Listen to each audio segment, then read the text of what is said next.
जय भगवान विष्णु। जय माता लक्ष्मी। माताएं एवं बहनों, दोस्तों और साथियों, आपको भक्ति गाथा 1.7 में हार्दिक स्वागत है। तो दोस्तों, आज हम सुनेंगे बृहस्पतिवार की व्रत कथा, जिसे सुनने से और करने से भगवान आपकी सभी मनोकामनाएं पूरी करते हैं और घर में धन्य धान्य का भंडार भरा रहता है, लक्ष्मी का आगमन रहता है। तो आइए इस कथा को हम सुनते हैं। भारतवर्ष में एक प्रतापी और दानी राजा राज्य करता था। वह नित्य गरीबों और ब्राह्मणों की सहायता करता था। यह बात उसकी रानी को अच्छी नहीं लगती थी। वह न ही गरीबों को दान देती, न ही भगवान का पूजन करती थी और राजा को भी दान देने से मना किया करती थी। एक दिन राजा शिकार खेलने वन को गए हुए थे, तो रानी महल में अकेली थी। उसी समय भगवान बृहस्पति देव साधु वेश में राजा के महल में भिक्षा के लिए आ गए और भिक्षा मांगी तो रानी ने भिक्षा देने से इनकार किया और कहा, साधु महाराज, मैं तो दान पुण्य से तंग आ गई हूँ। मेरा पति सारा धन लुटाते रहते हैं। मेरी इच्छा है कि हमारा धन नष्ट हो जाए, फिर न रहेगा बास न बजेगी बांसुरी। साधु ने कहा, देवी, तुम तो बड़ी विचित्र हो।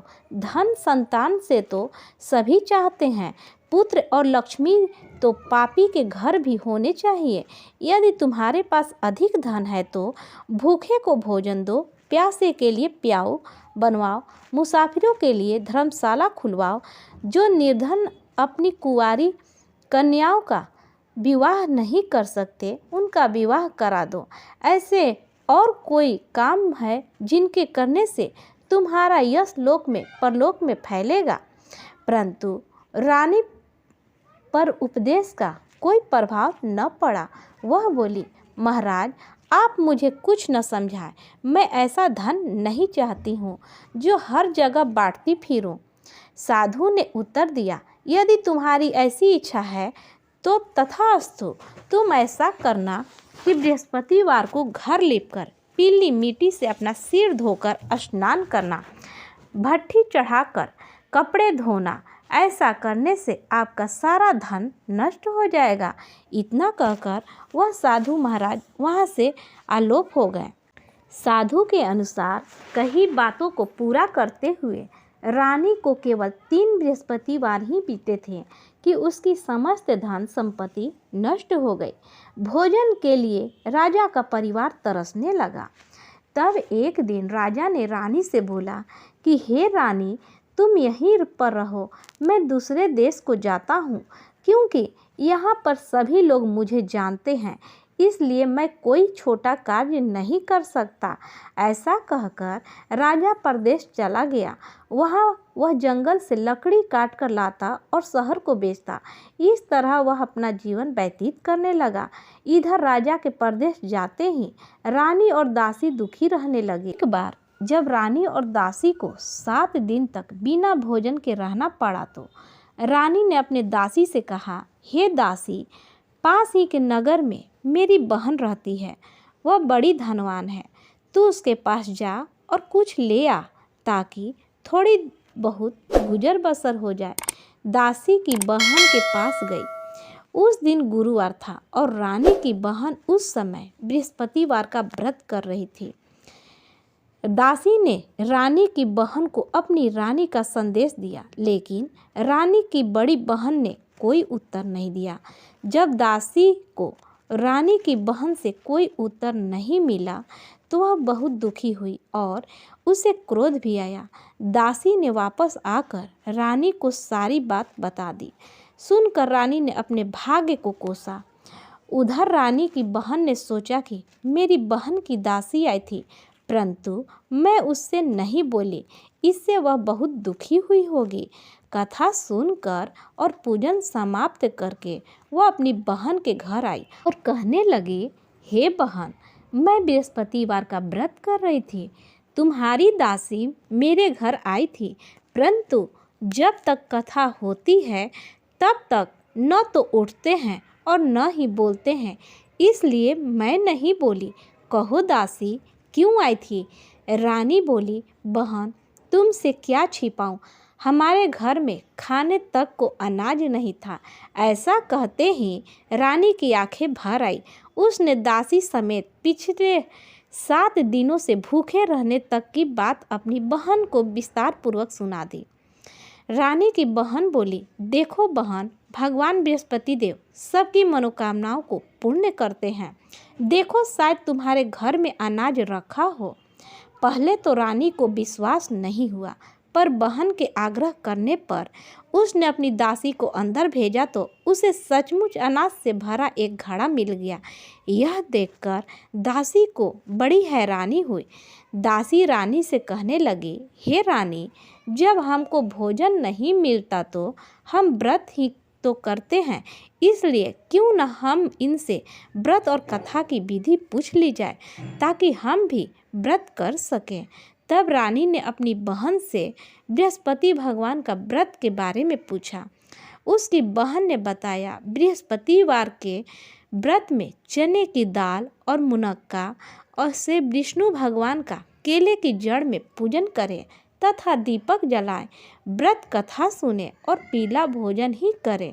इससे भगवान बृहस्पति देव प्रसन्न होते हैं। व्रत और पूजन विधि बताकर रानी की बहन अपने घर लौट गई। 7 दिनों के बाद जब गुरुवार आया तो रानी और दासी ने व्रत रखा।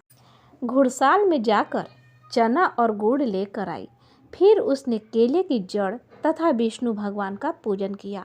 अब पीला भोजन कहाँ से आए? इस बात को लेकर दोनों बहुत दुखी थी। चूँकि उन्होंने व्रत रखा था, इसलिए भगवान बृहस्पति देव उनसे प्रसन्न थे। इसलिए वे एक साधारण व्यक्ति का रूप धारण करके 2 थालों में सुंदर पीला भोजन दासी को दे गए। भोजन पाकर दासी प्रसन्न हुई और फिर रानी के साथ मिलकर भोजन ग्रहण किया।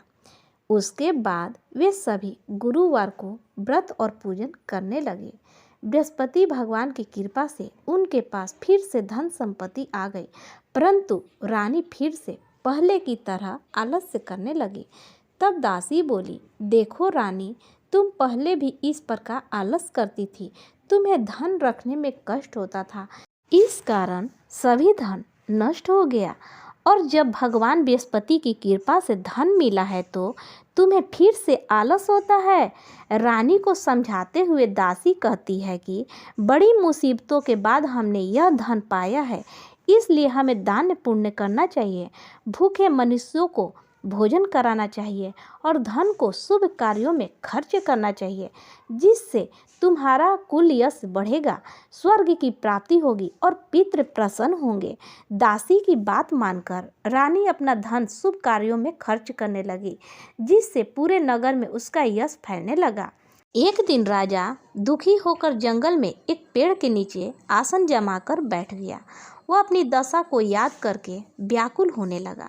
बृहस्पतिवार का दिन था। एकाएक उसने देखा कि निर्जन वन में एक साधु प्रकट हुए।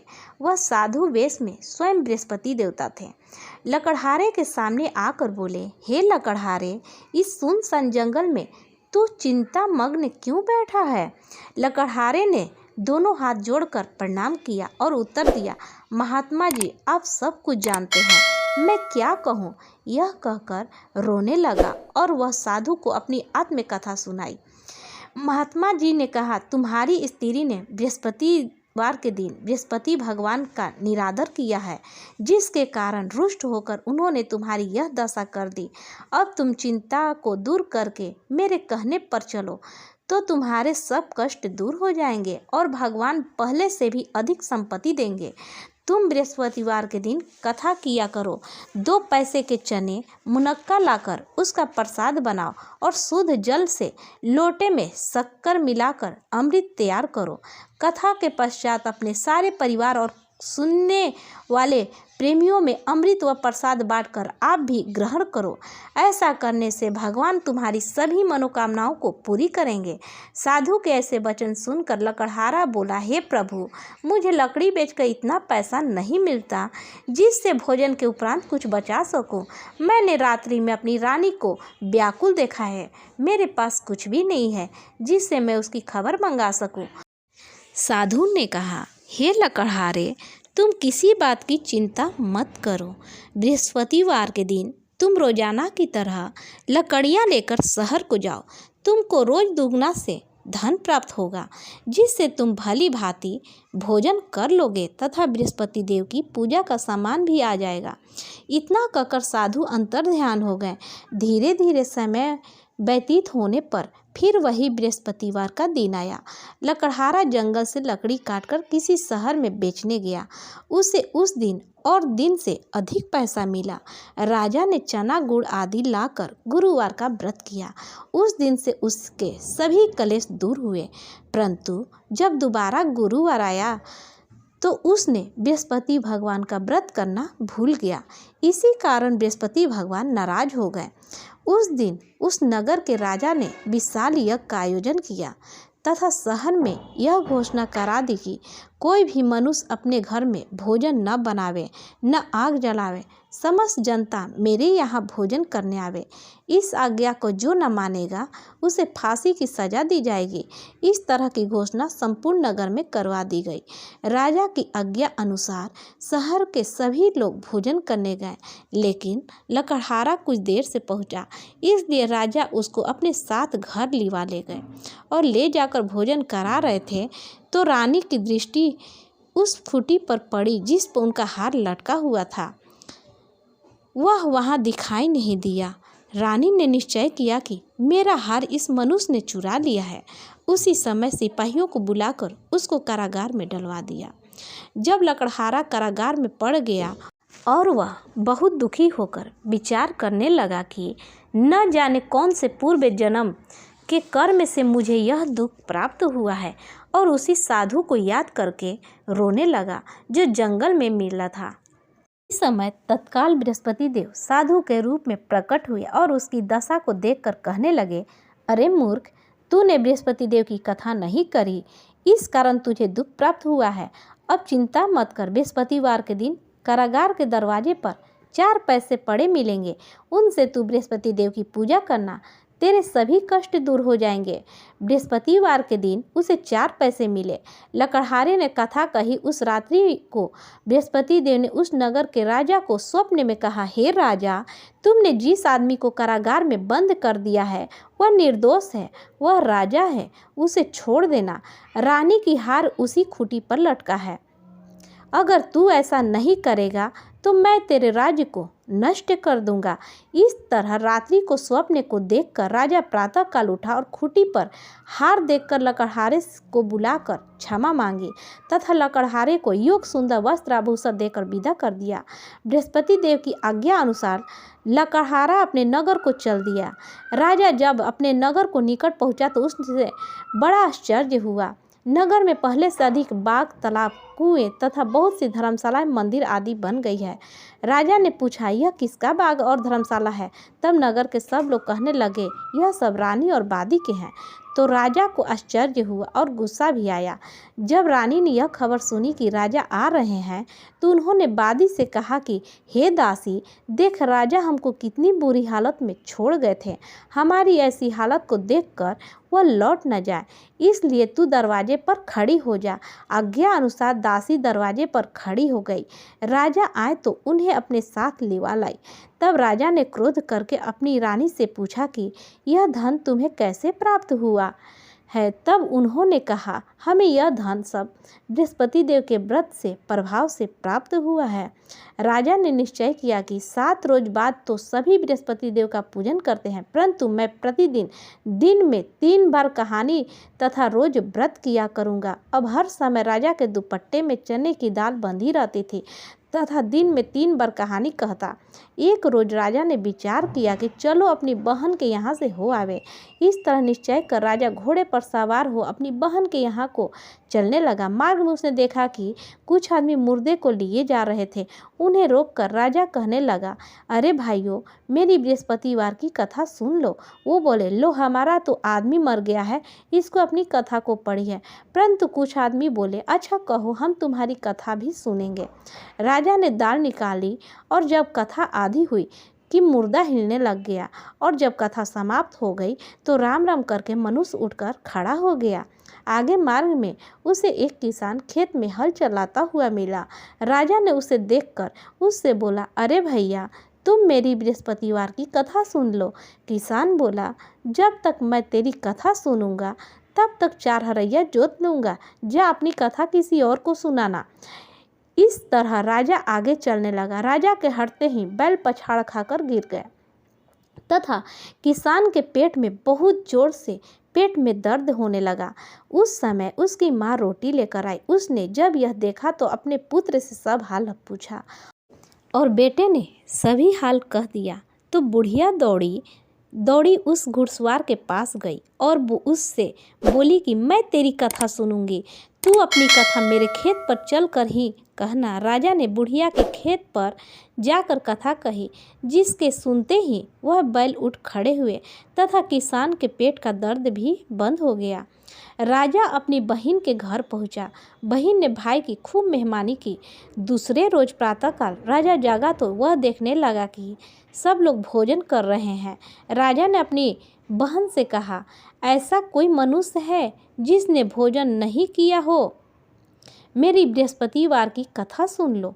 बहन बोली, हे भैया, यह देश ऐसा ही है कि पहले यहाँ लोग भोजन करते हैं, बाद में अन्य कार्य करते हैं। अगर कोई पड़ोस में हो तो देखाऊं। वह ऐसा कहकर देखने चली गई, परंतु उसे कोई ऐसा व्यक्ति नहीं मिला जिसने भोजन न किया हो। अतः वह कुम्हार के घर गई, जिसका लड़का बीमार था। उसे मालूम हुआ कि उनके यहाँ 3 रोज से किसी ने भोजन नहीं किया है। रानी ने अपने भाई की कथा सुनने के लिए कुम्हार से कहा। वह तैयार हो गया। राजा ने जाकर बृहस्पतिवार की कथा कही, जिसको सुनकर उसका लड़का ठीक हो गया। अब तो राजा की प्रशंसा होने लगी। एक रोज राजा ने अपनी बहन से कहा कि हे बहन, हम अपने घर को जाएंगे, तुम भी तैयार हो जाओ। राजा की बहन ने अपनी सास से कहा। सास ने कहा, हाँ चली जा, परंतु अपने लड़कों को मत ले जाना, क्योंकि तेरे भाई को कोई औलाद नहीं है। बहन ने अपने भैया से कहा, हे भैया, मैं तो चलूँगी, पर कोई बालक नहीं जाएगा। राजा बोला, जब कोई बालक नहीं चलेगा तब तुम ही क्या करोगे? बड़े दुखी मन से राजा अपने नगर को लौट आया। राजा ने अपनी रानी से कहा, हम निर्वंशी राजा हैं, हमारा मुंह देखने का कोई धर्म नहीं है और कुछ भोजन आदि नहीं किया। रानी बोली, हे प्रभु, बृहस्पति देव ने हमें सब कुछ दिया है, हमें औलाद अवश्य देंगे। उस रात को बृहस्पति देव ने राजा को स्वप्न में कहा, हे राजा, उठ, सभी सोच को त्याग दे, तेरी रानी गर्भ से है। राजा की यह बात सुनकर बड़ी खुशी हुई। 9वें महीने में उसके गर्भ से एक सुंदर पुत्र पैदा हुआ। तब राजा बोला, हे रानी, स्त्री बिना भोजन के रह सकती है, पर बिना कहे नहीं रह सकती। जब मेरी बहन आवे तुम मुझसे कुछ मत कहना। रानी ने सुनकर हाँ कर दिया। जब राजा की बहन ने यह शुभ समाचार सुना तो वह बहुत खुश हुई तथा बधाई लेकर अपने भाई के यहाँ आई। तभी रानी ने कहा, घोड़ा चढ़कर तो नहीं, गधा चढ़ आई। राजा की बहन बोली, भाभी, मैं इस प्रकार न कहती तो तुम्हें औलाद कैसे मिलती? बृहस्पति देव ऐसे ही हैं, जिसके मन में जो भी कामनाएं हैं सभी को पूर्ण करते हैं। जो भी सद्भावन पूर्वक भगवान बृहस्पति भगवान का व्रत करता है एवं कथा को सुनता है और दूसरों को सुनाता है, भगवान बृहस्पति देव उसकी सभी मनोकामनाएं पूर्ण करते हैं। इसलिए तो कहा जाता है कि भगवान बृहस्पति देव उसकी सदैव रक्षा करते हैं। संसार में जो मनुष्य सद्भावन से भगवान जी का पूजन व्रत सच्चे हृदय से करते हैं तथा कथा को सुनते हैं, भगवान उनकी सभी मनोकामनाएं पूर्ण करते हैं। जैसे सच्ची भावना से रानी और राजा ने उनकी कथा का गुणगान किया तो उनकी सभी इच्छाएं भगवान बृहस्पति जी ने पूर्ण की थी। इसलिए पुण्य कथा सुनने के बाद प्रसाद लेकर जाना चाहिए। हृदय से उनका मनन करते हुए जयकार बोलना चाहिए। तो सब बोलो बृहस्पति देव की जय, भगवान विष्णु की जय, माँ लक्ष्मी की जय। भगवान बृहस्पति देव की कथा सुनने के बाद भगवान से जो भी इच्छा रहती है, भगवान से ज़रूर सच्चे हृदय से उनकी प्रशंसा करते हुए भगवान को सच्चे दिल से लगाकर अपनी जो भी दुख दर्द जो भी रहता है भगवान से कहनी चाहिए। उसको भगवान ज़रूर सुनते हैं और आपका सभी मनोकामनाएं पूर्ण करते हैं और सदा आपके घर में माँ लक्ष्मी भगवान विष्णु का आगमन रहता है। तो प्रेम से बोलिए जय भगवान विष्णु, जय माँ लक्ष्मी। दोस्तों, अगर आपको हमारी कथा अच्छी लगी हो तो कमेंट बॉक्स में आप जय भगवान विष्णु, जय माँ लक्ष्मी ज़रूर लिखें और लाइक सब्सक्राइब कर हमारे वीडियो को आगे बढ़ाएं। धन्यवाद।